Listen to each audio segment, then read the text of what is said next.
My great-gran got killed by a chicken. How? She lived on a farm in Ireland and it pecked her and then she died, innit? Instantly. In the group chat confirmed there is 45 of us boys going to Benidorm for this guy's stag do. And it's Yeah, going I'm kind of to be shook still. calm. That sounds a big We should turn do a up giveaway. for One of the stag do. listeners gets to come along on the stag do. Yeah, do it, bro. Why did you decide to buy a house so big? And we're looking to scale this thing 7 figures within the first 24 months. Do you want to know something crazy about Josh, right? So He's got a mad waiting list. 700 people on his waiting list. Yeah, that's what I mean. Really? Doesn't run ads, all organic. Yeah. I love sleeping. I hate getting up. I absolutely hate it. I fucking hate getting up. I hate it. Like, I do. What happened the next day? No kidding. The very next day, I took a picture, put it in the group chat. See a car's TMC as the number plate. I was like, oh my god. It's a law of attraction right Law of there. attraction. I was in the shower thinking about Steve Duran, yeah? About his I cut that Cock in bit. hand.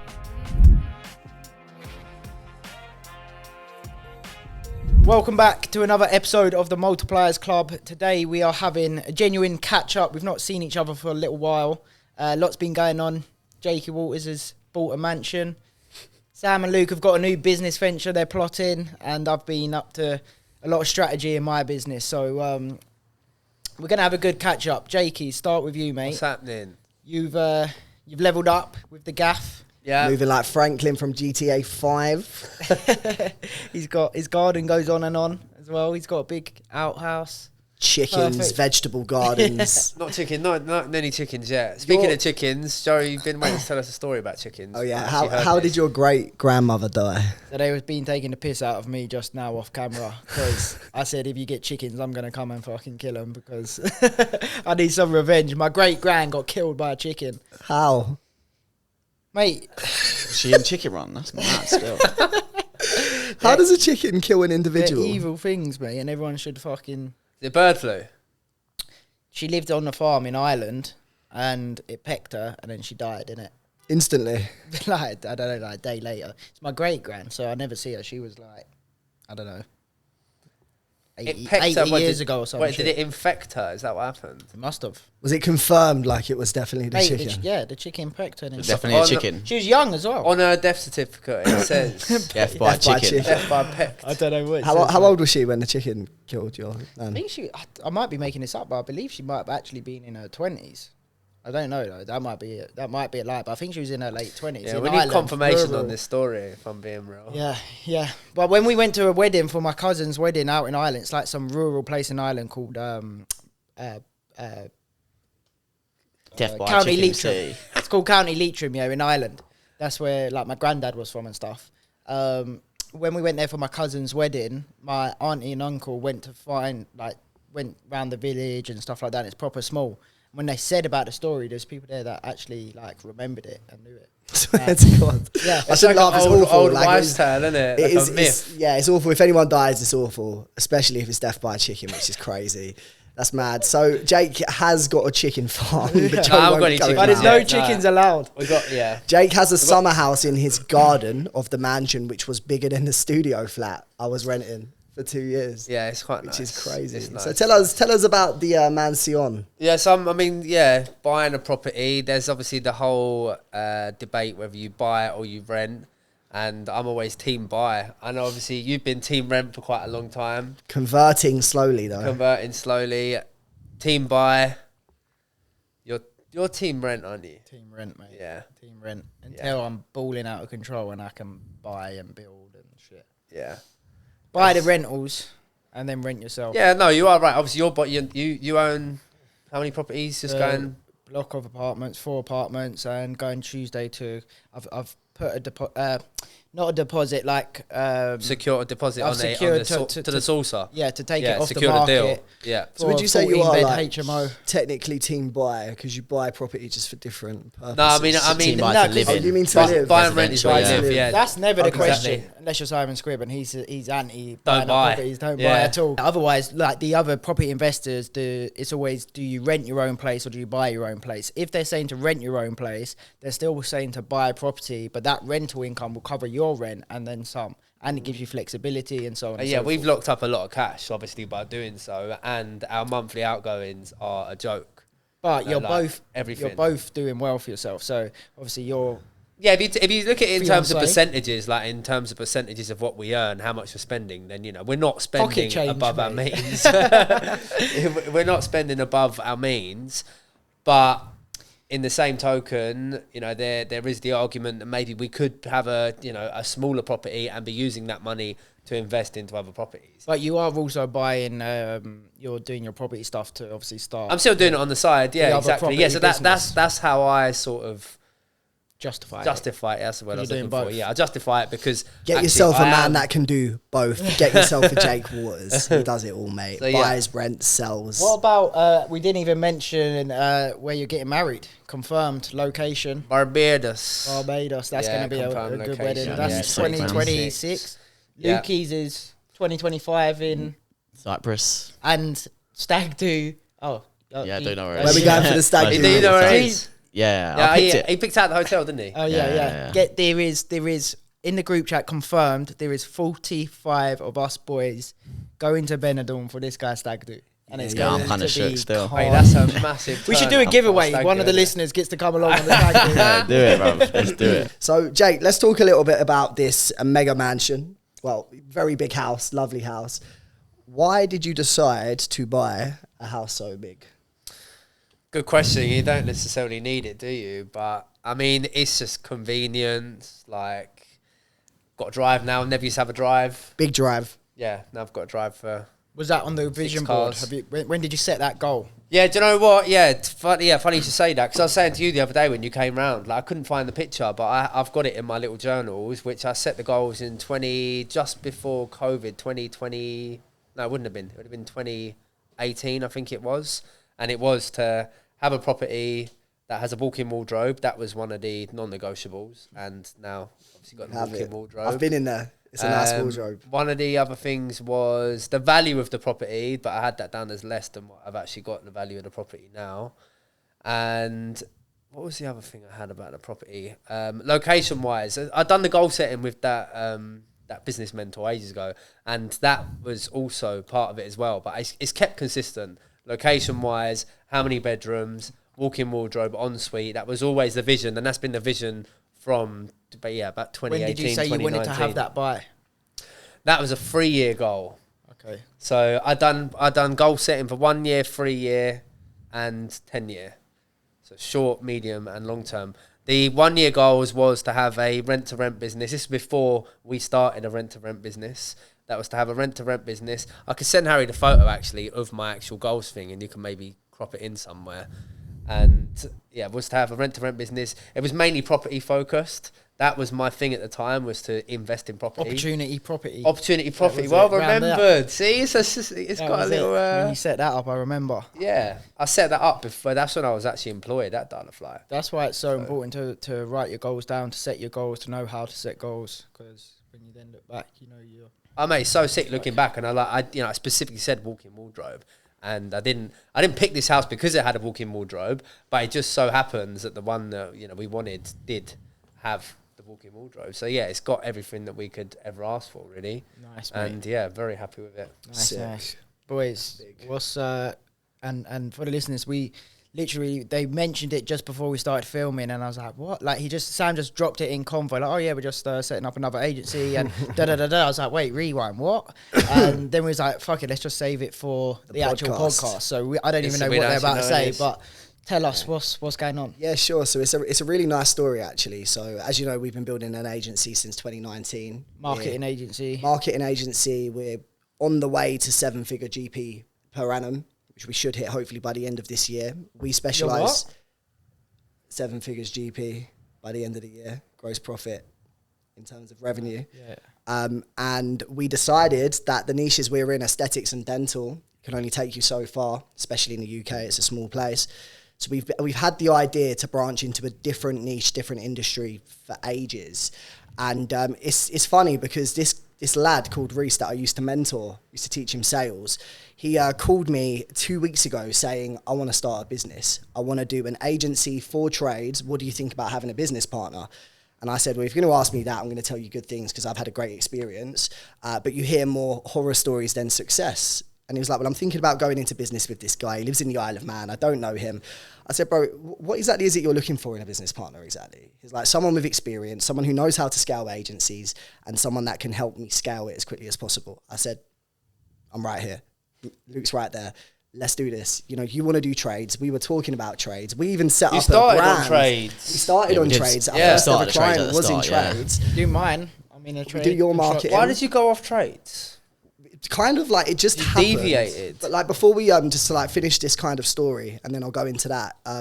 We decided we'll launch a trades business with Reese. Reese is going to drive the business. He actually had a very small trades business prior to me mentoring him as well.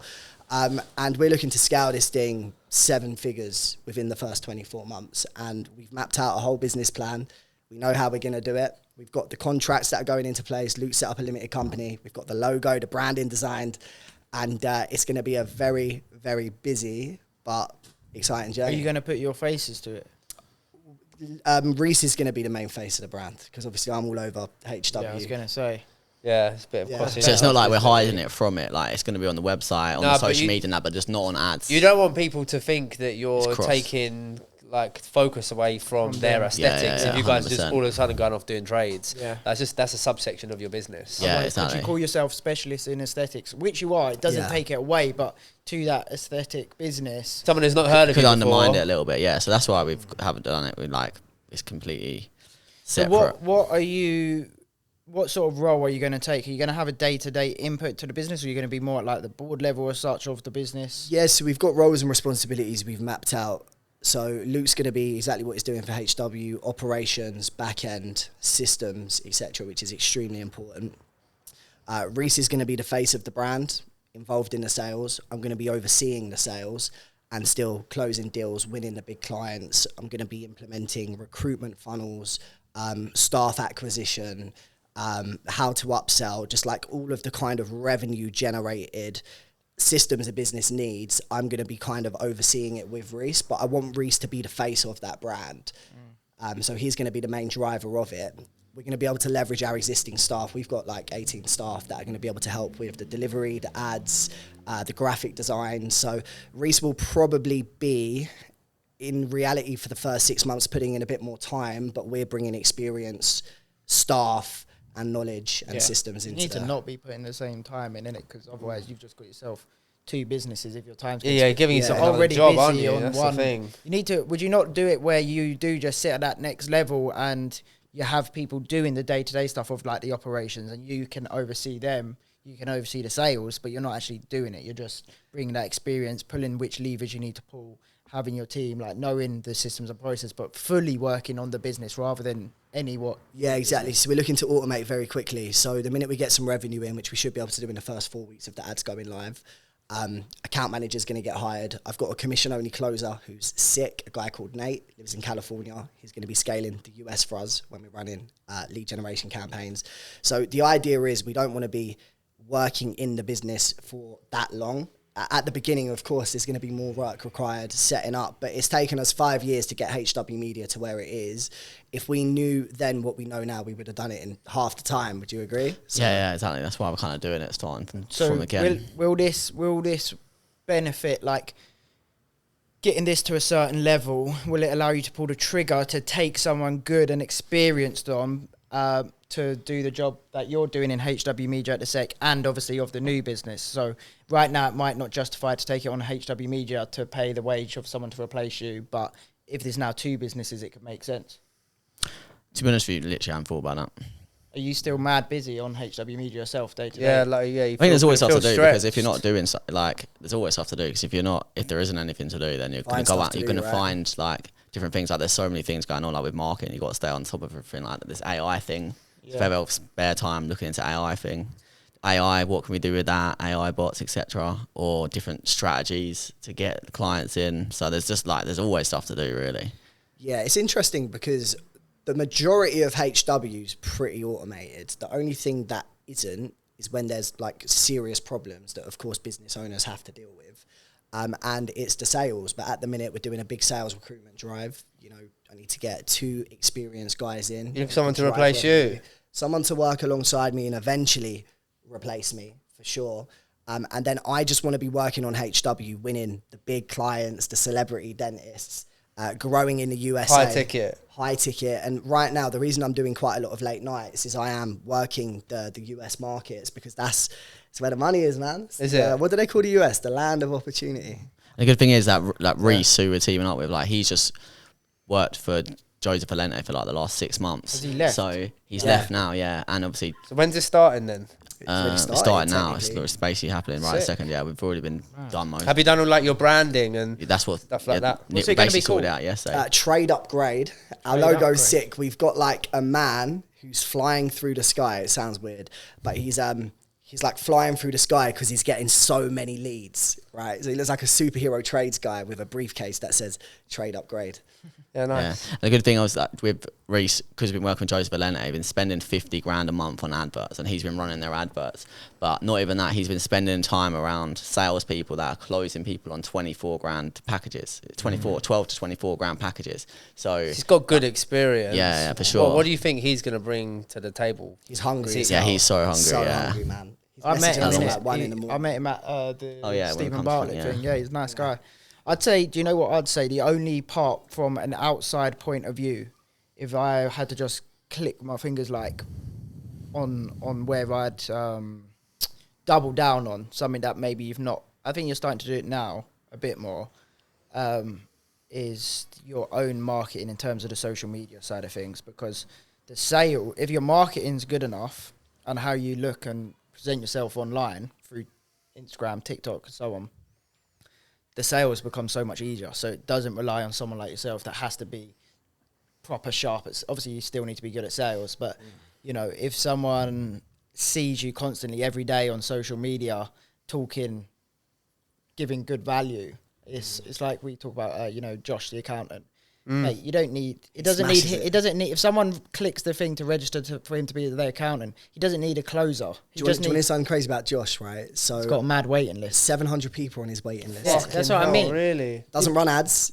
All organic. Yeah, but that's exactly what I'm saying. It's not. You don't He's need got a to find the issue. best salespeople. You just need to, and you're in marketing. So if you want to, obviously you've already smashed it. But I'm just saying, like, one additional next level that would take the strain off the sales process is you just getting behind, or whoever behind the cameras, hitting that marketing value through the social media. Because then, who do I want to do my marketing? Well, this guy's fucking good at marketing himself. He's on social media every day, so I trust this guy. So let me book a call. I do agree. I mean, I would say, compared to our competitors, HW brand is way better in terms of what the competitors are doing. I'm not saying it's perfect, and I completely agree with you. I think personally we need to bring someone in full time. Yeah, 100%. Yeah, because it's very difficult, as you boys know, when you're like managing teams, you're doing sales and wearing multiple hats to do content every single day. Thing is, you make good money from running ads. Yeah. So like that's where obviously your marketing budget is either hiring somebody full time. Like, I don't run any ads, but what I'm in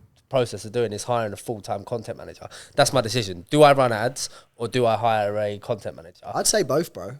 Yeah. But then it's obviously doubling down. It's the cost. Yeah. For you boys, 1,000,000%, your ad spend will reduce, your cost per lead or your conversion rate will reduce enough to completely justify taking someone good on full-time to help you do content, schedule content, script content. Like, I genuinely reckon if you take the right person, someone good on, that'd be the biggest ROI that you've seen in your business of taking on a social media person. That's good. It's proper good.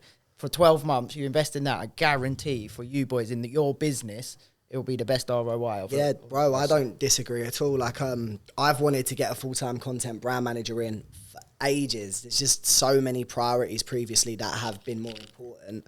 But I do think definitely we're at a stage now where we should get someone in to just drive the brand. I want to be everywhere for our brand. LinkedIn, YouTube, Instagram, Facebook, daily. What? Right? Because me and Jake was going to take someone on and split them. And then we did run a job ad and stuff, interviewed someone. Can't find the right person. I don't feel like we're pushing it enough. But we thought about that initially, yeah. And then I thought, the thing is, I know I'm going to get to a stage where I'm going to need them full time.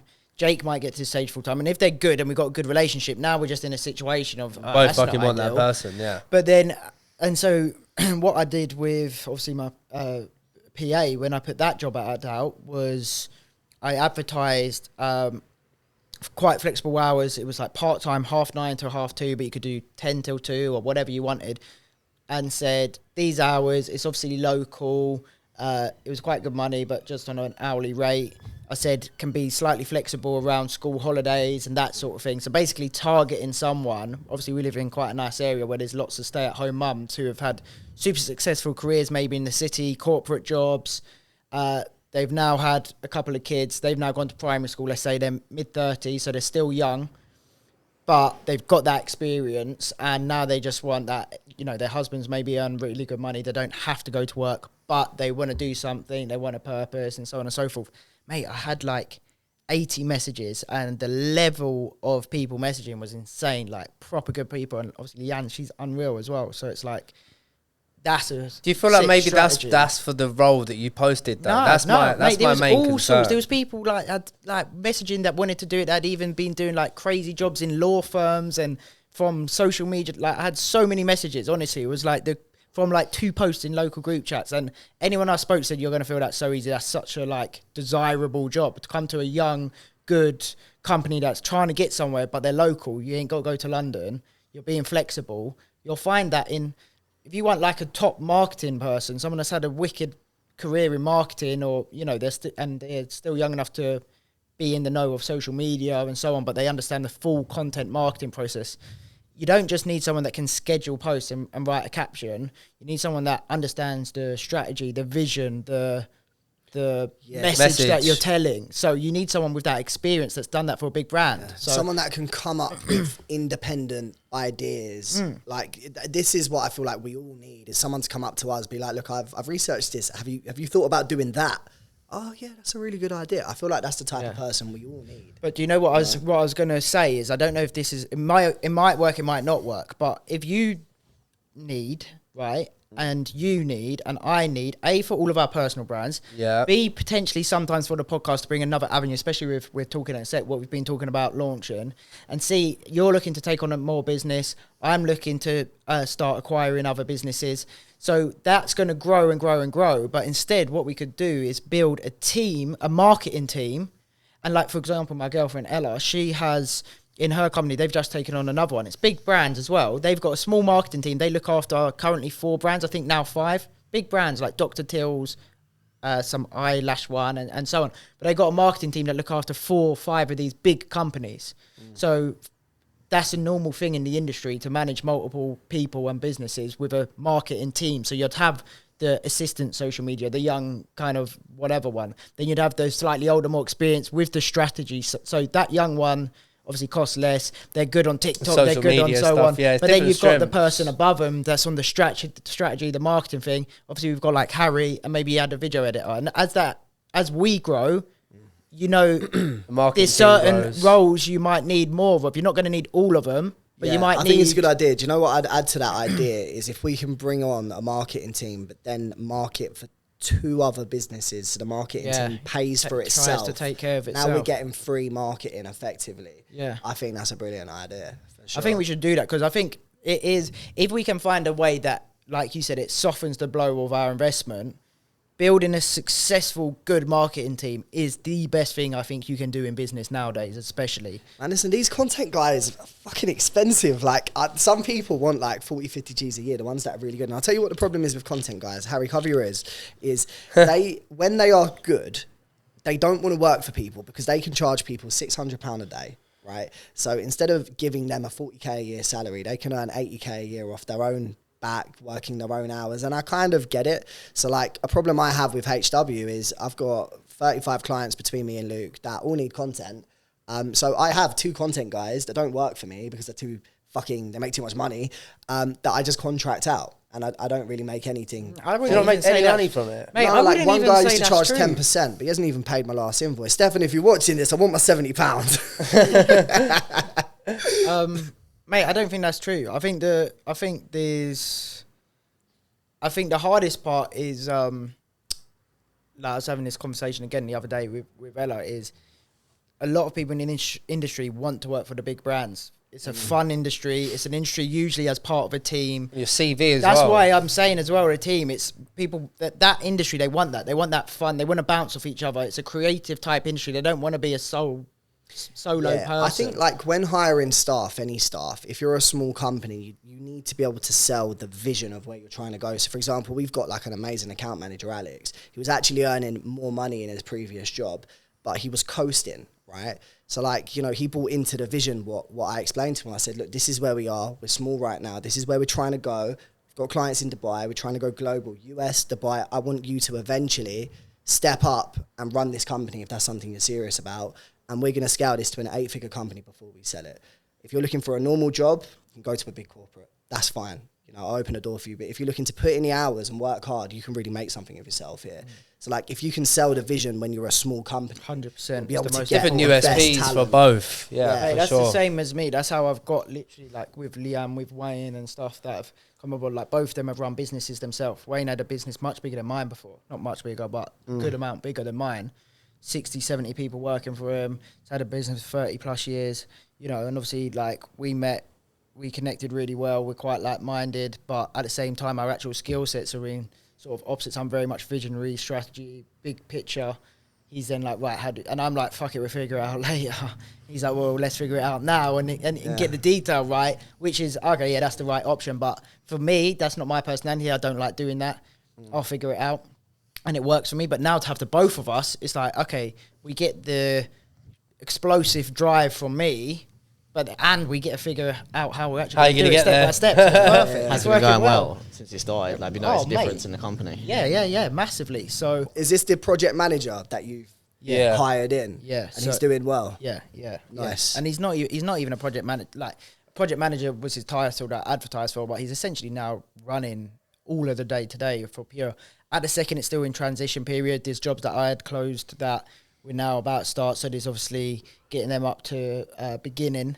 But yeah, he's got the, you know, our interior designer and our project coordinator sort of working aside him as well. So he's managing them. They've got their own room in the office now over there. So I'm not even in, because we was all in the same room and naturally I'd butt in every 2 seconds. Like, oh, maybe like this or that. Instead, I said, right, go there. Just come back to me when you need to know something. You're trying to step away a bit now, right? Yeah, trying to step away. And then so it's eventually, based off how it's gone so far anyway, I'd actually want to get it so he can step away from the day-to-day as well of running the jobs and take another actual project manager on and him become like, essentially I want to build almost like, imagine it as the holding company where I've got a team of, you know, CEO, COO, CFO, and look to like, I've mapped out recently a 6-year business plan. And I've been weighing up the options of, do I get Pure to just a good size, making good profit? It's automated as much as it possibly can, and just live a good life sort of thing, you know, investing in property, doing the things I want to do. Mainly because I look at you, Jake, and you're living a good life. And I think, mate, at first I was jealous, but then even getting like for 2 weeks a bit of my time back, I'm straight on the internet, like looking at what businesses we could buy and acquire. And I just don't think that's for me. You don't ever relax. You don't ever relax. So like instead I'm looking at this 6-year plan to potentially, you know, like even look at things like exiting the business and have a 6-year plan and try and get those key members of staff to come on board to be a part of that, to, you know, have equity on the exit, and people that have been there, done it before, have built that level of business, got a number in mind, got a plan in place of what we'd need to do in order to hit that, what sort of multiple we'd look at, who we need, and yeah, then it's, I think probably maybe like we need more strategy around it. I do need to get things running smooth here, get my time back first and headspace, and then maybe look like next year to start executing that plan. Yeah, talking about Jake's house, I know you just mentioned it just now. I went to Jake's, was it Friday last week? Yeah, I think so, mate. Yeah, in the afternoon. And going to your house, mate, was just so sick. From seeing where you started in the, was it 2-bed or 3-bed? 3-bedroom. The 3-bedroom terraced house, still a nice house, to like a detached house with a driveway, which is huge, loads of land. I remember you showing me around and I saw your walk-in wardrobe. It just inspired me, bro. I was looking around and I was like, whoa, this is actually crazy. Like, you've achieved more in your 20s than most people have throughout their whole life.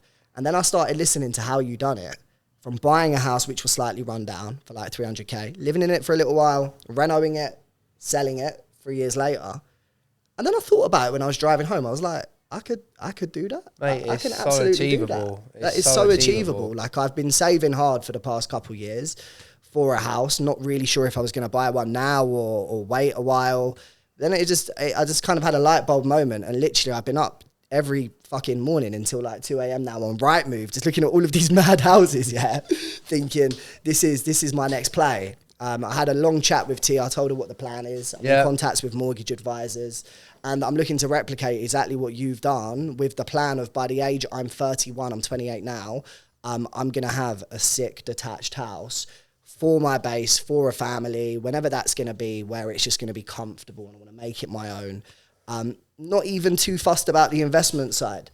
Of course, it will make money. That's part of the plan. Naturally, it's also just to have like somewhere. This is the thing. When we talked about it, it was a case of like you're very much a free spirit. Always got the travel bug. Always going away on holidays. Not necessarily about spending money, but it's more about like your freedom of location. Because obviously you moved out, you rented, and then obviously you moved back. Like, you do have it easy. You do go on a lot of holidays, so it's kind of like, you know, what I've done is very traditional. It's a very traditional thing to do, you know, get your partner, get in the house, get married, have kids. But some people, you know, not everybody's like that, and it's fine to not be like that as well. Like, that's just how I've naturally done it. And that was always the plan from my goals that I set 5 years ago. And now it's playing how I visioned it. But that's what I wanted. Not everybody wants the same thing. Obviously, you know, probably 70% of people do want the traditional life, but you know, I feel like sometimes with you, you're very like a free spirit, and it's not necessarily aligned with the goals. But if that now actually think that is what you want, then all you got to do is just make a plan, put it in place. Like, yes, we do earn, you know, as a couple, we do earn really good money, but most of the money that we've actually been able to actually afford the property with just come from the first little flip that we done. Obviously, affordability and the mortgage has a part to play in it. How much did you make off that first house? To be fair, not an awful lot, to be honest with you. We bought it for $315 and we sold it for $385. But by the time we paid the legals, by the time we spent... You didn't pay stamp, did you? A little bit stamps, a couple of grand. We paid like solicitors' fees and stuff like that. I was quite surprised that you sold for 385, because just looking at the market, like a lot of free beds, especially because you've done it to a decent spec, you're going for 400 for the quick sale. We were motivated. We're motivated sellers. So you're just trying to get rid of... Mate, we just wanted to get rid of it because we'd found the house that we loved. So we was then in the position where we're like, fuck, we've got to sell the house now. So if we don't sell the house, then we ain't going to be able to get the house that we really want. I wish you let me know that you were selling that gaff, because I'm literally looking at around that. Yeah, but again, you wouldn't have been able to make a huge amount of money on that in such a short space of time. What you're trying to achieve is what we done, which was buy a shitter. Like that house that we bought for $315. They always say it, and you know, when you actually live it, you actually think, "Fuck me, it's true." Yeah. You know, you make your money when you buy. We bought it at a discounted price. We spent about 30k on it, and we've lived in it for 4.5 years. So we have paid down the mortgage. Not when I say paid down the mortgage, I don't mean we've overpaid what we're supposed to pay. We're paying the minimum installment, but interest rates are really low, and then you're paying off bit by bit. So after 5 years, you know, we probably would have paid off maybe 20 grand. You probably devalued my house by selling yours for so cheap. Sorry, mate. For the viewers listening, these guys are neighbours. They live on the same road. Not anymore. Not anymore. We was ex-neighbours. Jake's in a gated community now. Yeah, to be fair, like, as I say, it's pretty standard shit. Like, I started with 30 grand. I put all my money into that house. And then month by month, I was earning good money. So I'd done the kitchen. I'd done this, what I was saying to you the other week. You know, month by month, do the kitchen. Couple of grand more, do the bathroom. Couple of grand more, do something else. And then, you know, eventually, property prices naturally go up anyway. Especially in the south. Yeah, exactly. I think it's a very safe play. And Joe, you actually advised something on a podcast a couple months ago, is focus on the lanes that you know you can make money in and that you're focused in. It's like you said, you know, investing in investing in crypto is not risky if all you know is crypto. Investing in Forex isn't risky if you study it every day. Well, we know marketing agencies after 5 years. We know how to scale. I'm not saying we're experts, but we've done an okay job at it so far. So for me, like starting another agency, it's the right play. It's the right play. I'd rather invest 50k into that than put 50k into Forex or a buy-to-let property. So I want to make my money from not buying companies, building companies and selling in the lane I know, whilst on the side actually just having a home and still being able to travel when I want. Because you guys know I'm a big holiday man. I love traveling. So many people have done this as well, you know, like I just know a lot of people locally who have bought a house, lived in it for 2 or 3 years, done it. They're mainly handymen, to be totally honest, because it keeps costs down. Yeah. But I'm fucked then. Yeah, mate, that's what I thought. But do it, and then you make a profit, and then you just size up. Yeah. So you do say that, yeah, but the numbers that you just even said on your property, if you actually worked out all the costs plus the interest you paid on a mortgage, it sounds like you didn't probably even make anything. Yeah, but I know you say plus the interest that you would have paid. Yeah. Don't forget that I have to have somewhere to live. Yeah, I suppose. So I would have made money that way. Anyway. I would have paid rent, and at the time the interest rates were really low, so my rent would have been 1.5 times what it would have been. So yeah, it does then become. So yeah, it is an investment. You know, that's the buyer versus rent saga. That's what I mean. That's where I do think though sometimes. But yeah, I didn't make loads of money, but you know, I put 30 grand in. I renovated it, cost me 30 grand. I probably paid a few things down. But, you know, we ended up with 130 grand in the end. But that's because I paid it off after, you know, again, didn't overpay, but paid it off bit by bit. Yeah, and you got that money and then, back out. You know, got 130 grand at the end of it. That's then enabled us to put it down on the next one. Yeah, fair play. So, but it's all so achievable. You know, I've done that. I feel like if it wasn't a motivated sell as well, you could have got 400 plus, definitely. You didn't lose out, you know, you're in a winning situation. But the thing is, like this house that we bought, the price that we paid for it, is probably worth at least 50. Because it was the same estate agent, they actually took it off, innit? They took it off the buying price, didn't they? Yeah, we put an offer for 850 to begin with. We got it for 850. We sold ours for 390. Then it went stale for a while, and then because it's with the same agent, the sale got back in, all the same buyers and sellers, and it was like, right, I can't afford to pay you. We had to drop ours by 5 grand, and then we was with the same estate agent. And then they renegotiated the price that we were paying, and they dropped it by 10 grand. Yeah, and with the house you're in now, with some reno, that's going to be way worth over $1 million. Even if you don't reno it, you just hold on to it for a few years. Yeah, exactly. It's like really nice again, it's kind of just compounding, and it's like percentages. Obviously, you know, if it goes up by 10% on the price it is now, you know, I'm making double than what I would have done on my old house, on the old property. So yeah, holding property and buying property and having your own property. Yeah, it does have its benefits. You know, I've obviously had a beneficial experience, but obviously we've done a whole podcast on buy versus rent saga. Yeah, and you know, my views have changed a lot. I didn't really used to like the idea of buying. I always knew I was going to buy originally, but I just thought you're going to need somewhere to live. You're either going to rent, or you're going to buy. For someone who doesn't particularly want to get involved in buy to let just yet, it just sounds like for me personally, it makes the most sense. 100%. To be fair, like the only reason. If you've gone into this house, it's like a dream house that you want to live in. In terms of money, yeah, it's gonna even goes up 10%. That's calm, but like your bills are so much higher now, and it would be more conservative to stay where you are. You can live in the place, invest that money in another property and make money. But you've done this because you want it for you. Exactly. What I could have done is remortgage our property, pulled out. You know, we had 130 grand equity in there. I could have pulled out 100 grand, and then I could have gone and bought fucking 5 properties up north for 20 grand each. So I could have done that, yes. Yeah. But I chose not to because that's the dream home for me. I'm going to be now I haven't got to worry about it anymore. Now I can concentrate on building the property portfolio, which I've already started. Yeah. Wow. So there's different ways of doing things. Everyone's different, innit? Yeah, obviously your way is totally different. You've got more properties than I have. Your property portfolio is bigger than mine. Do you know what I mean? No, exactly. I will.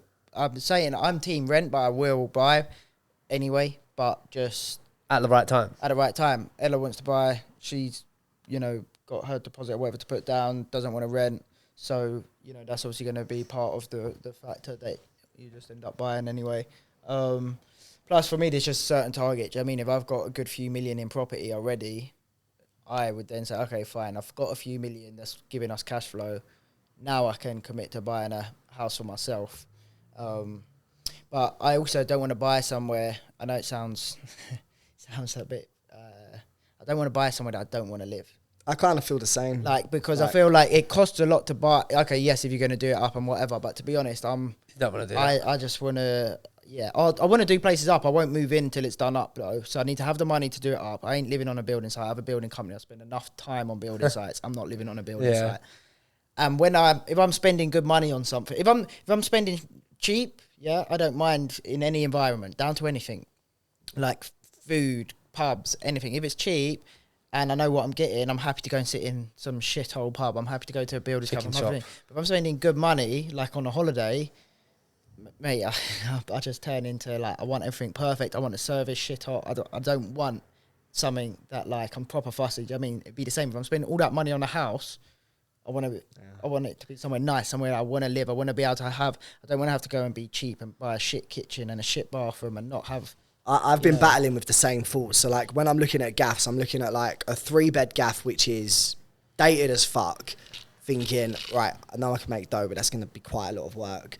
Or I can move into this really nice 2-bed apartment with a terrace, like ensuite bathrooms, and it's all like really beautiful looking. This is the saga though, right? The first one's buy, the second one is rent.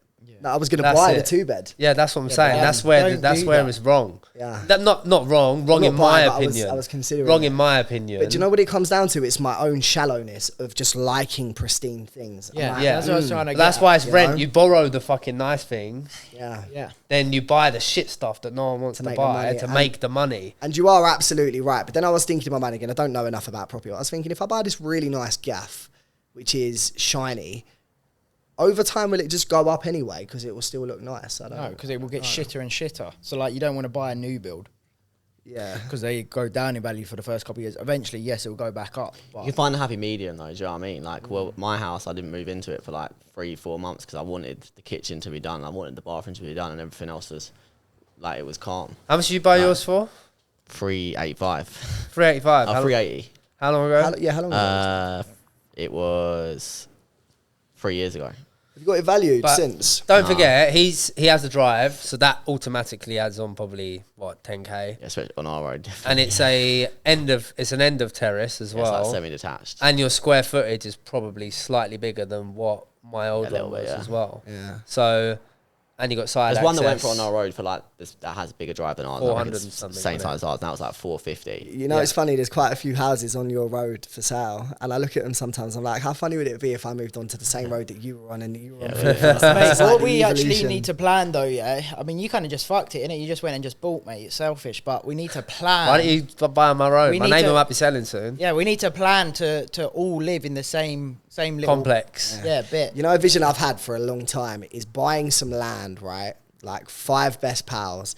We're going to build dream homes with loads of land next to each other. We actually got fucked up on a session and planned this, but it was for a care home. Do you remember? Oh, yeah. Crypto mining, slides, fishing lake, go-kart track, rave hall. But before we build the care home, where it's going to be sick, buying land and building mansions and then just building sick infrastructure around with a gated community where like all of our kids are just winners and they're going to fucking boxing and Muay Thai. That's when you got the 100 mil. Like, it's possible as well. When I see some of these developments, they might be in like Lingfield or East Grinstead way, but there's clearly developers that have bought some land, built like 4 to 5 houses worth about 850k each, what they're selling for.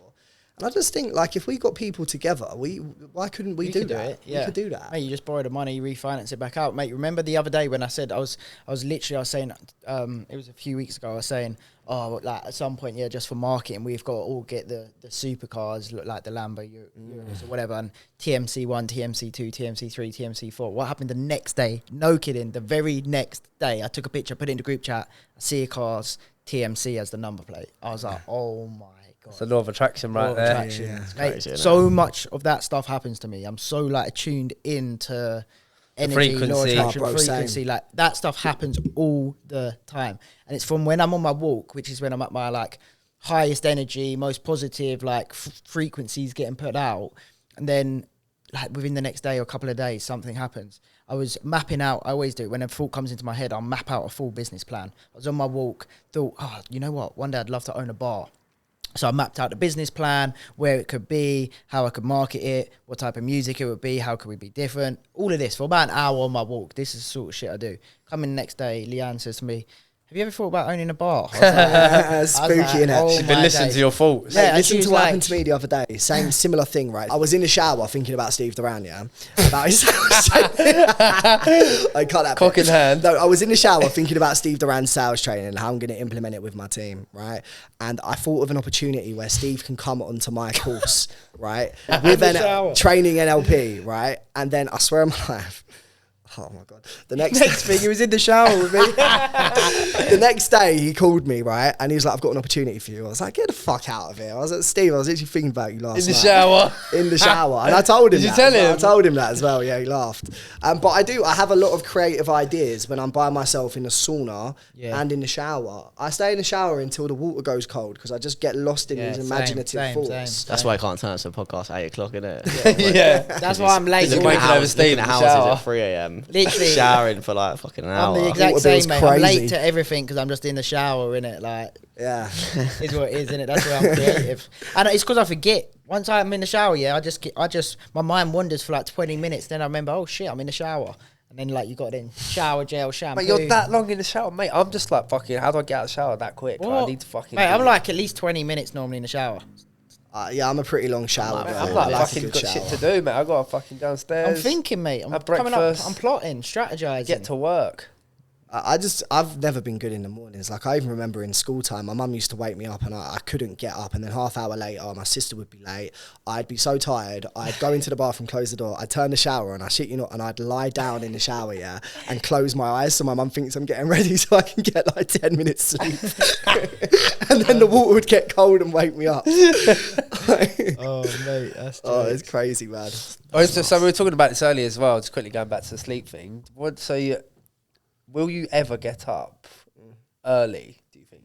Well, in my mind, And what to you is getting up Let me early? tell you, let me add some more context to it, right? We were saying we need to schedule a time to actually film the podcast. Yes, it will change sometimes with guests, but let's put a day. I can't make the and next time. 2 Wednesdays, by the way. I know we booked it in for Wednesdays. I can't actually. Anyway, we decided let's go for 8 a.m. in the morning, right? So it doesn't take up our whole days, whatever. And Sam was just point blank refusing to come because 8 a.m. is too early. I did say 9 a.m. I was stretched to, but I'll tell you why, just to add some context, right? I, every morning, wake up at 8 o'clock, right?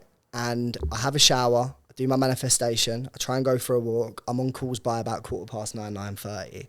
However, because I'm working US markets now, right? And in some cases, they're 7 hours behind us. Yeah. Luke, you see my calendar. I'm on calls at 8 o'clock at night, 9 o'clock at night, 10 o'clock at night. Whenever I need to, I'll take a call at midnight if I have to. So when I actually stop and get some time to switch off, to go to the gym, right, get back, have food. Sometimes I eat dinner at like 10:30, 11 at night. And then I have like an hour where I need to try and switch off and put some telly on to just numb my mind. Yeah, so I normally don't get to sleep until about 1:30, 2. To wake up at 8, I'm getting like 6 hours sleep. And my sleep is always broken because my mind is so overactive. I think it's actually your problem. It's actually your fault. When you're trying to go to sleep and I'm with you, we're like midnight and you're watching Andrew Tate. That's not going to help your brain go to sleep, bro. Yeah, like, this guy in Manchester was going to sleep. You're looking at you're doing stuff that's making your mind think. Like, you're looking at houses. Like, that's like stimulating. You're getting excited. Like, and then you're not going to sleep. To be fair, I do this stuff, but I do it at make about sure 11 not to do it. There's some truth in what you're saying, as right? well. There really is. But this is something from as long as I can remember back, before I even had businesses, I've always struggled with sleep. So when I actually do get to sleep, I'm asleep, right? Because my brain is so exhausted. And I don't know why. I don't know if it's just how I'm wired, but I get my most creative thinking and I feel so energetic past like 9 p.m. Same. And I can't help it. Same. Like, even if I actually wake up early, right? I have to wake up at 7 a.m. occasionally, or 6 a.m. if I go on holiday and there's a flight or whatever. It's always like, even if only time. So that's like 3 a.m. 6 a.m.'s an everyday thing. But like, the point is, if I have 5 hours sleep and I woke up super early, I still can't get to sleep until like 1, 2 at night. Yeah. It's just how I'm Why? But that's what I said though. But that's what I said. And if like 18 months ago, I would have said exactly what you're saying, like word for word. This is me. I'm a night owl. I love being up till 3 o'clock in the morning, get my most creative stuff. I'm not gonna get up. I'm never. I changed my sleep because these guys are, can someone come and me up at 7 a.m. I think I don't get up at 7 a.m. I get up at 8. But you know what? These guys get up at 7, so I'm gonna try start getting up at 7. And I love sleeping. I hate getting up. I actually hate it. I fucking hate getting up. I hate it. I do generally every day. I get up like, why the fuck why have I got to get up today? Why have I got to get up at 6 a.m? It is fucking long. Like every day I want to go back to bed. I hate it, bruv. It's jarring. Everyone hates it. But I changed it and now I'm I guess the question is though, because you are right. The question is, what what do you sacrifice, right? And from what I can see, you switch off earlier and you switch off earlier. I'm trying to win clients in the USA. Not every night though. Not every single day. Last week not I have every night. Like though. now the ads are actually working. I didn't really have an opportunity to a few weeks ago because the ads were shit. But like we're actually getting some lead flow through now. So yeah, it's like if I want to take calls later. Right now, it doesn't fit with your schedule. What do you sacrifice? Yeah, no, I get that. Right now, it doesn't fit with your Anyway, there's another thing that we've been discussing today for the listeners. We ain't going to talk too much on it, but we've been coming up with some ideas just on, like, we decided there's so much value as individuals that we can provide. Obviously, we haven't got £50 million, £100 million businesses, but we've all had a decent amount of success, been in business 5 years, 6 years, 8 years, whatever it's been, different for all of us. Got good network of people, helped our businesses and other people's businesses succeed in one way or another, from sales, marketing, scaling, hiring, firing, VAs, so on and so forth. We've got a lot of mentors around us ourselves. So another thing that we've been talking about today, before we was filming, been strategizing, is we all feel like we can provide a lot of value in different ways. We've not had the £50 million a year businesses yet, but we've all been in business, over the 5 years, had good success in our own industries. We've helped scale our businesses. We've helped other people in business in a whole load of industries. We've had multiple businesses ourselves from, we've got skill sets in the marketing, the advertising, branding, scaling, hiring, firing, virtual assistants, remote teams, so on and so forth. So there's a lot of value we provide to people. People have been reaching out, asking us a lot of questions recently, which is great. Like it's going really well on the podcast. So thank you for that. And please do continue to reach out. We've actually had a few local people reach out and then had them up in like our offices individually and had a bit of like consulting with them and that type of stuff. And we just get a big kick out of helping other people. For us, communities have been such a big thing in our journey, whether it be online or in person, connected to like-minded people, other entrepreneurs, people that just want a better mindset, don't want to listen to the mainstream media, the things they teach you in school, the having to stay in a 9 to 5, that is actually other ways, side hustles, main businesses, whatever it might be. And so we've been thinking about how can we bring a community together so that we can connect the people that outreach to us. We can connect those together. We can provide value to not just one individual, but if we're going to talk to someone for an hour, can that actually be documented somewhere so that, 10 people, 100 people can benefit from that? There's been a few ideas. We won't talk too much on it now, but I feel like we are probably going to try to create almost just a bit of a community around us for that, because we want to connect with people listening and that's supporting us, and help as much as we possibly can and give you access to our contacts and our network and our experience, our lessons, our learning, so on and so forth, our skill sets, as well as build a bit of community so people can, like I say, network with like-minded people and hopefully see success themselves. So that's something we're working on. Stay tuned. Stay tuned. Hopefully got a bit of a plan. Hopefully within the next few weeks we'll be discussing it further and putting something out there for everyone to get on board with. But like I say, thank you recently. Socials have been going well. Messages have been great. And we're really appreciative of it. We're on like episode, 53 now? So we've been consistent and it's starting to come together. So yeah, big love to everyone. If you're not already subscribed, then please do subscribe, because like I say, it really helps us. It allows us to start thinking of the bigger picture to try and bring you guys all together. Also on the social medias, go and hit the follow button, the Multipliers Club .podcast on socials. And hopefully you've enjoyed this episode. Let us know. And that's been a genuine catch up of us boys, where we're at the moment. And yeah, stay tuned for the next episode. See you next time. Thank you.